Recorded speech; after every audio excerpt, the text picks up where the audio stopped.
3 მაისს ფილარმონიის დიდ საკონცერტო დარბაზში ერთ-ერთი ყველაზე განსხვავებული და საინტერესო პროექტი ჯადოსნური ეკრანი ამბები ქართული ანიმაციიდან გაიმართება. პროექტს წარმოგიდგენთ თეატრმცოდნე ნიკოლოზ წულუკიძე, რომელიც მაყურებელს ამოგზაურებს ქართული ანიმაციის ისტორიაში. ჩვენი ჟურნალისტი ნინი გელაშვილი ესწრება რეპეტიციას, რომელიც ახლა ჩაგორთვება და უფრო მეც უკვე თავად მოგუყვება სტუმრებთან ერთად. დილამშვიდობისა, ნინი, მოგესალმებით.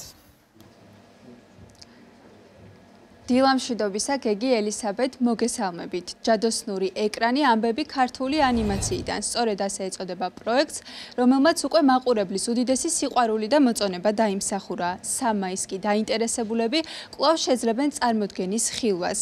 პროექტის შესახებ უფრო მეც მოგუყვება თეატრმცოდნე ნიკოლოზ წულუკიძე, რომელიც ფილარმონიის დიდ საკონცერტო დარბაზში მაყურებელს ქართული ანიმაციის ისტორიაში ამოგზაურებს. მოგესალმებით, ნიკოლოზ. მადლობას გიხდით უპირველესად ჩართვისთვის. როგორც უკვე აღვნიშნე, ეს პროექტი ძალიან შეიყვარა მაყურებელმა და ახლა უკვე წლევანდელი ღონისძიებისთვის მზადება მიმდინარეობს. როგორია მზადების პროცესი და რას იხილავს წლევანდელ საღამოზე მაყურებელი? მზადების პროცესი რთულია, იმიტომ რომ საქართველოში ადამიანების თავმოყრა ერთად ჭირს და ვინც ვეყრებით ხოლმე აი ესე მეცადინეობთ, მაგრამ ყველაზე მნიშვნელოვანი არის ალბათ ის იდეა და სიყვარული, რომლისგანაც ჩვენ ყველა საზრდოობთ, ჩვენი ბავშვობაში მიღებული რაღაცა დივიდენდით, რომელიც ახლა გვინდა რომ ჩვენ ახალგაზრდებს გადავცეთ და მგონია რომ ეს ანიმაცია ისეთი მდიდარია, ისეთი ნაირფერია და ისეთი უხვია, რომ ამაზე საუბარი განსაკუთრებულად საინტერესო იქნება ყველა თაობისთვის და მე მგონი ახალგაზრდებზე და ბავშვებზე უფრო მეტად დიდ სიამოვნებას უფროსი თაობის ადამიანები იღებენ, რადგან ახსენდებათ ის დრო, როცა ყველაზე უფრო საინტერესო და სანუკვარია ცხოვრება. ჩვენს მაყურებელს რომ ვუთხრათ, საიდან გაჩნდა იდეა ამ პროექტის და რა არის მისი მიზანი? მე და ჩემ მეგობრებს და ჩვენ თანამოაზრებს გვინდოდათ რომ ჩვენ შვილებს უფრო მეტი რამ ცოდნოდათ ქართულ ანიმაციაზე. მათაც ყვარებოდათ წუნა და წრუწუნა, ჩხიკვები, არ ვიცი, ხელმარჯვეულშტატით დაწყებული, დამთავრებული რომელი ერთით. აი მართლა საოცარი ანიმაცია გვაქვს, კომბლე გინდა, ბაბაჯანა გინდა, მძლეთამძლე გინდა თუ რომელი.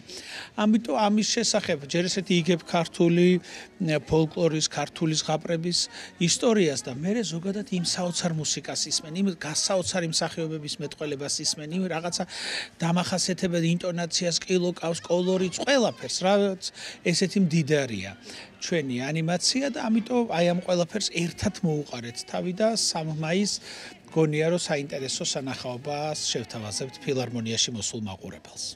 და რომ გითხრათ, ვინ მიიღებს მონაწილეობას ამ ღონისძიებაში? ვერთო ჩემო. მაშინ ასე უნდა გავაკეთო და დავიწყო ჩამოთვლა. ქართული ესტრადის ვარსკვლავები, ნიკა ნიკვაშვილს აქვს არაჩვეულებრივი ვერსიები ამ ანიმაციიდან, რომელსაც მღერიან ყველა თაობის წარმომადგენელი და მართლა აი უხუცესი მომღერლებით დაწყებული, დამთავრებული ბავშვებით, რომლებიც სცენაზე იდგებიან, ყველანი გამოვლენ და ყველა თაობა იმ დღეს გავერთიანდებით. ამ ყველაფერს ასაკვირველია თავი მოუყარა ჩვენმა მაესტრომ ბატონმა ნიკა საბაშვილმა. ძალიან დიდი მადლობა. ჩემთან ერთად ახლა სწორედ რეჟისორი ნიკოლოზ საბაშვილი იმყოფება. მოგესალმებით და თქვენს უდიდეს მადლობას მოგახსენებთ ჩართვისთვის. მინდა გითხოთ ამ პროექტის მნიშვნელობის შესახებ. რა მნიშვნელობისაა ეს პროექტი? ძალიან მნიშვნელოვანი პროექტია და ნიკუშასთან ერთად რამდენიმე პროექტი გავაკეთეთ და ეს პროექტი არის განსაკუთრებული, იმიტომ რომ ამ პროექტს აქვს ძალიან დიდი ძალა რომ დაგაბრუნოს ბავშვობაში და გამოგზაუროს ბავშვობაში. იმიტომ რომ ჟღერს ძალიან კარგი ჰანგები, რომელიც გაბრუნებს იმ შენთვის ადამიანისთვის საყვარელ წლებში, როდესაც შენ